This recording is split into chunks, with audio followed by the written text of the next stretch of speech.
Hello, नमस्कार, आदाब, सत श्री अकाल दोस्तों। मैं हूं स्नेहा और आप देख रहे हैं साम टीवी के सेक्स एक सुखी जीवन का मंत्र डॉक्टर विजय दहीफले जी के साथ इस खास शो में मैं सभी का स्वागत करती हूं। दोस्तों, जब भी हमें कोई मेडिकल इमरजेंसी आती है या फिर स्वास्थ्य से जुड़ी कोई परेशानी हमें सताती है तो हम क्या करते हैं? सबसे पहले हम ये सारी परेशानियां जाके हमारे परिवारजनों के साथ, हमारी फैमिली फ्रेंड्स के साथ शेयर करते हैं। लेकिन जब भी हमें कोई सेक्स से जुड़ी समस्या सताती है, परेशानी सताती है, तो तब भी हम ऐसा कर पाते हैं, हम बातें शेयर कर पाते हैं? नहीं, क्योंकि हमें घबराहट होती है, हमें हिचकिचाहट महसूस होती है। लेकिन दोस्तों, अभी शर्माने की, घबराने की, डरने की कोई बात नहीं है, क्योंकि डॉक्टर विजय दहीफले आपके सेक्स से जुड़े सारे सवालों के जवाब बहुत ही आसान, साइंटिफिक और सरल तरीके से देंगे। तो आइए शुरुआत करने से पहले जानते हैं डॉक्टर विजय दहीफले जी के बारे में। डॉक्टर विजय दहीफले एक जाने माने सेक्सोलॉजिस्ट, यूरोलॉजिस्ट और एंड्रोलॉजिस्ट है। डॉक्टर विजय दहीफले जी के क्लिनिक संभाजी नगर, हैदराबाद, दिल्ली में द्वारका, पुणे तथा नवी मुंबई में नेरुल, खारघर मेडिकोर हॉस्पिटल, थाने, दादर, अंधेरी, कल्याण, नासिक, नागपुर, अहमदाबाद और दुबई में भी है। डॉक्टर दहीफले जी का भारत तथा अन्य देशों में कॉन्फ्रेंसेस और सेमिनार्स के लिए हमेशा आना जाना रहता है, जिनके माध्यम से डॉक्टर विजय दहीफले सेक्स संबंधी सभी समस्याओं पर सलाह एवं मार्गदर्शन करते हैं। तो आपकी सारी सेक्स से जुड़ी परेशानियां और समस्याएं, व्याधियों को जानने के लिए और उनके सवालों के जवाब देने के लिए, आप सारे सवाल जो आपके मन में है उनके जवाब देने के लिए हमारे साथ इस शो के खास मेहमान सेक्सोलॉजिस्ट, यूरोलॉजिस्ट, एंड्रोलॉजिस्ट डॉक्टर विजय दहीफले जी हमारे स्टूडियो में मौजूद है, जो आपकी सारी समस्याओं का समाधान करेंगे। तो आइए डॉक्टर साहब का स्वागत करते हैं। डॉक्टर साहब, हमारे स्टूडियो में आपका स्वागत है। नमस्ते। सीमेन या फिर धातु होता क्या है? या श्योरली, डेफिनेटली हम इसके बारे में डिटेल ब्यौरा देंगे। सबसे इम्पोर्टेंट रहता है सेक्सुअल एक्टिविटी के बाद जो वहाँ पे इजैकुलेशन होता है, वीर्यस्खलन होता है, वो वीर्य का क्या इम्पोर्टेंस है? उसका इम्पोर्टेंस सिर्फ बच्चा बनने के लिए है या उसमें और कुछ घटक होते हैं क्या?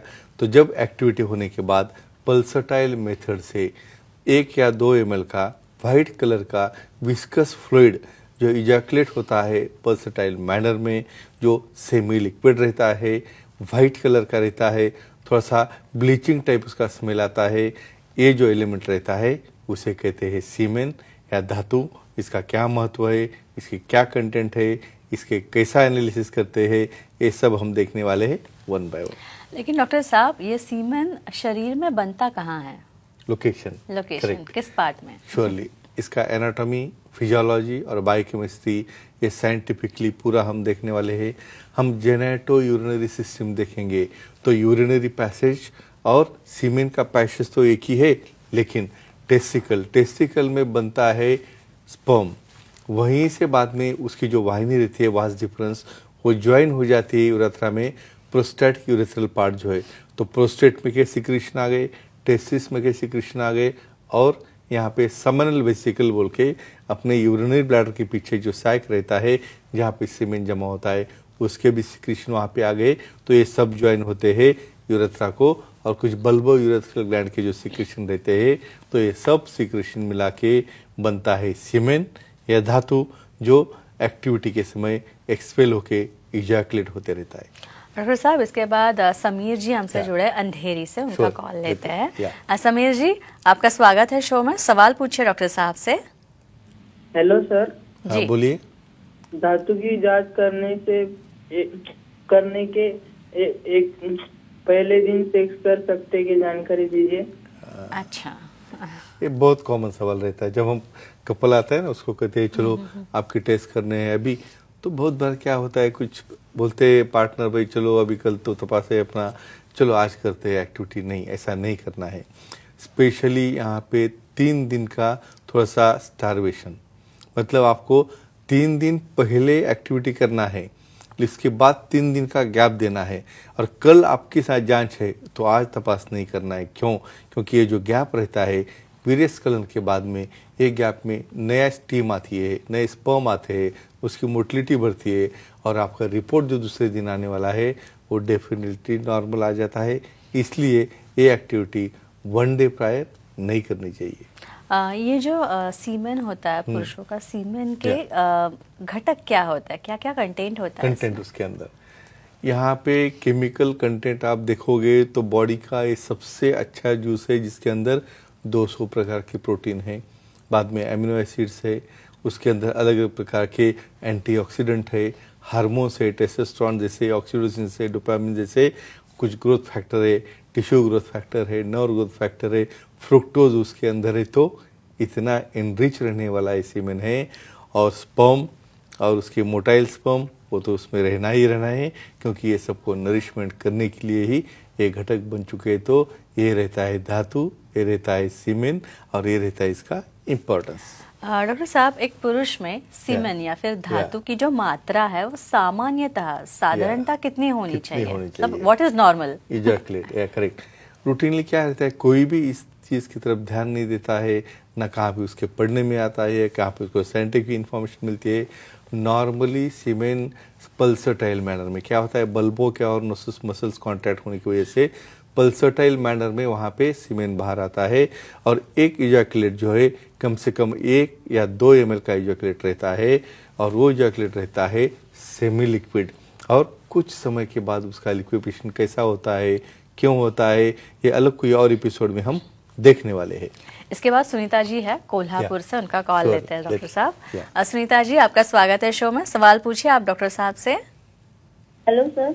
हाँ बोलिए सर, पार्टनर का धातु तपास करने के पहले एक दिन वो अल्कोहल कर सकते हैं क्या, इसकी जानकारी दीजिए। ये बहुत कम, कई बार झगड़े कर लेते हो, अरे मेरा टेस्ट तो कल है, बोले आज एक पेग लेता हूँ, कोई प्रॉब्लम नहीं। फ्रेंड्स, बहुत बार क्या होता है, आपका रिपोर्ट क्यों रॉन्ग आता है कि यहाँ पे आपको एक दिन भी गैप नहीं दे सकते, डेली लेने की आदत पड़ी, ठीक है, इट्स ऑल राइट, कल तपास है एटलीस्ट एक दिन तो गैप दो। क्यों? क्योंकि अल्कोहल से ये जो स्पर्म की मोटिलिटी है, स्पर्म की क्वालिटी है, स्पर्म की जो फॉरवर्ड प्रोग्रेसिव मोटी है, फटीग हो जाते हो, आपका रिपोर्ट रॉन्ग आ जाएगा। तो इसलिए कतई किसी भी तरह से, एक तो हम एक दिन पहले सेक्स भी करना नहीं बोलते हैं, और एडिशनली कतई अल्कोहल ही नहीं, बहुत बार गुटखा है, तंबाकू है, वो भी नहीं खाना चाहिए। क्यों? क्योंकि कल आने वाला रिपोर्ट आपका एबनॉर्मल आ सकता है। तो ये टालना जरूरी है भाई, 3 दिन तो टालना है, उसके बाद थोड़ी कोई ना बोलने वाला है। हमेशा जो है कहता है कि नॉर्मल क्या है, अब नॉर्मल क्या है वो जानने से पहले नॉर्मल क्या है वो पता होना हमें ज्यादा इम्पोर्टेंट है। नॉर्मल स्पर्म काउंट क्या है जी। तो पुरुषों में सामान्यतः शुक्राणुओं की संख्या जो है वो कितनी होती है या फिर होनी चाहिए? Surely, it's a very excellent question. 15 million से लेके 150 मिलियन पर ml, और 2 ml आप करोगे तो इसका डबल हो जाएगा। और दूसरा मोस्ट इम्पॉर्टेंट क्या है, इसके अंदर क्वांटिटी भी हमने 1 या 2 ml कहा है। तो कुछ कारणवश ये नंबर कम ज़्यादा हो, मोटिलिटी में फ़र्क हो, तो और क्या क्या होता है, ये सब डिटेल हम देखने वाले हैं। लेकिन 1 मिनट में 1500 स्पर्म तैयार होते रहते हैं, और एवरी मोमेंट में स्पर्म का नंबर बदलते रहता है। इसलिए हम कहते हैं एक रिपोर्ट के ऊपर ही डिपेंड रह के ओपिनियन नहीं दे सकते। जी। और एक बात यह है कि अगर स्पर्म के बारे में कहा जाए या फिर धातु के बारे में, इसकी जांच के कितने कुछ प्रकार होते हैं? तो अभी आप साइंटिफिक स्टडी पे आ गए। जी, साइंटिफिक स्टडी। कैरेक्टर और रिपोर्ट में उसके अंदर क्या आता है, देखो उसका फिजिकल एग्जामिनेशन है भाई, कैसा दिखता है, कैसा लिक्विफेक्शन टाइम है, क्या है। बाद में आ गई केमिकल एग्जामिनेशन है, कंटेंट क्या है, फ्रुक्टोज है नहीं है।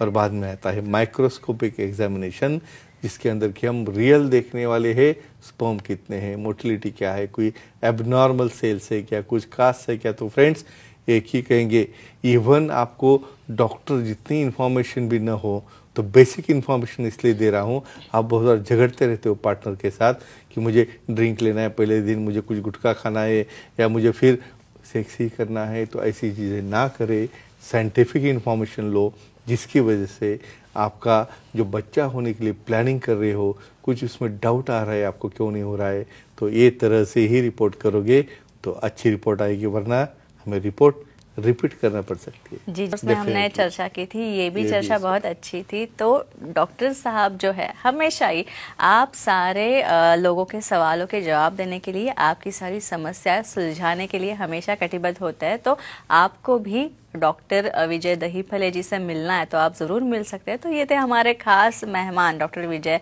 दहीफले, जो कि सेक्सोलॉजिस्ट, यूरोलॉजिस्ट और एंड्रोलॉजिस्ट है, जिन्होंने सेक्स समस्या और उनके सारे उपायों पर बहुत ही अच्छी और साइंटिफिक वैज्ञानिक जानकारी दी। और अगर दोस्तों आपको भी डॉक्टर विजय दहीफले जी से मिलना है, उनकी सलाह लेनी है, उनसे मशवरा लेना है, तो स्क्रीन पे जो नंबर दिए गए हैं वो नंबर आप नोट डाउन कर लीजिए। साथ ही सारे सेंटर्स के नाम जो है मैं कह रही हूँ, अंधेरी, दादर, नवी मुंबई में नेरुल खारघर मेडिकोर हॉस्पिटल, तथा थाने, कल्याण, पुणे, नासिक, संभाजी नगर, हैदराबाद, नागपुर, दुबई में भी डॉक्टर साहब के क्लिनिक है, वहाँ पे भी आप डॉक्टर साहब को जाके मिल सकते हैं। तथा यहाँ जो सेंटर्स है, सारे सेंटर्स के नंबर्स हमने, फ़ोन नंबर्स हमने दे रखे हैं, वो भी आपकी डायरी में नोट डाउन कर लीजिए। तथा ईमेल आईडी भी है, वेबसाइट भी है डॉक्टर साहब की, सेक्सोलॉजिस्ट विजय दहीफले .in। इस वेबसाइट पे आप जाइए, यहाँ पे आपको अपॉइंटमेंट का बटन दिखेगा, वो क्लिक कीजिए और बहुत ही आसान तरीके से, इसी तरीके से आप डॉक्टर साहब की अपॉइंटमेंट ले सकते हैं और बहुत ही आसान सरल तरीके से अपनी सारी सेक्स संबंधी लैंगिक समस्याओं पर समाधान पा सकते हैं। डॉक्टर साहब की सलाह आप पा सकते हैं। तो डॉक्टर साहब, आप हमारे साथ जुड़े और बहुत ही साइंटिफिक वैज्ञानिक जानकारी दी। ये सच पूछूं तो, सच बताऊं तो डॉक्टर साहब, हमेशा ना मुझे एक ये होता है कि आप जो बात करते हैं या फिर जो सवाल हमें दर्शकों के आते हैं वो बहुत ही अलग होते हैं, और यही हमें चाहिए कि लोग खुल के बोले सारी सेक्सुअल प्रॉब्लम्स पे, समस्याओं पे। तो डॉक्टर साहब, फिर एक बार आपका बहुत बहुत शुक्रिया, धन्यवाद। तो अब समय हो चला है दर्शकों का विदा करने का, तो उनसे विदा करते हैं। तो हम यहीं पर रुकते हैं। गुड नाइट, शब्बा खैर, शुभ रात्रि।